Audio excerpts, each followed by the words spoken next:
Hello, bachcho. Let us see the question. The question says, this question has statement 1 and statement 2 of the four choices given after the statement choice. Choose the one that best describe the two statements. तो इस question में हमें दो statements दिए गए, ठीक है। Statement 1 और स्टेटमेंट 2। हमें दोनों में से बताना है कि कौन सा स्टेटमेंट ट्रू है और कौन सा स्टेटमेंट फॉल्स है, कौन सा स्टेटमेंट एक्सप्लेन कर रहा है, एक्सप्लेन मतलब कर भी रहा है क्या नहीं। तो पहला स्टेटमेंट क्या बोला है, the skywave signals are used for long distance radio communication. These signals are in general less stable than ground wave signals. और स्टेटमेंट 2 क्या बोला है, the state of ionosphere varies from hour to hour, day to day and season to season. ठीक है, तो ऐसा बोला है। तो की कॉन्सेप्ट क्या है इस क्वेश्चन का, की कॉन्सेप्ट ऐसे कि हम जानते हैं कि जो हमारा सिग्नल स्काई सिग्नल होता है, स्काई वेव सिग्नल होता है, वो मेनली कम्युनिकेशन के लिए यूज होता है, कम्युनिकेशन के लिए भी यूज होता है, ठीक है। और वो क्या होता है, लेस स्टेबल भी होता है,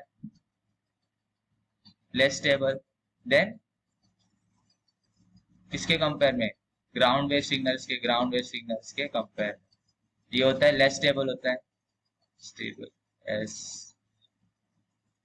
ठीक है। तो ये पहला स्टेटमेंट क्या होगा हमारा, ट्रू हो गया, ठीक है। सेकंड सेकंड क्या है, तो अगर हम जैसे कि हम जानते हैं कि हमारे जो एटमॉस्फेयर होता है उसमें कई सारी लेयर्स होती है ऐसे, ठीक है। तो हर लेयर्स डिफरेंट होती है क्योंकि हर लेयर्स में क्या होता है, टेम्परेचर वेरिएशंस होते रहते हैं। तो जो आइनोस्फीयर रहता है उसमें क्या बोला है कि varies from hour to hour the state of ionosphere. तो ये भी स्टेटमेंट ट्रू हो गया फिर, तो क्योंकि डिफरेंस इन टेम्परेचर की वजह से, यानी टेम्परेचर वेरीज होने की वजह से उसमें हर आर में, hour to hour, day to day, season to season क्या होता है, वेरीज होते रहते हैं। तो इसका मतलब हमारा जो स्टेटमेंट 2 है वो भी ट्रू हो जाएगा, ठीक है।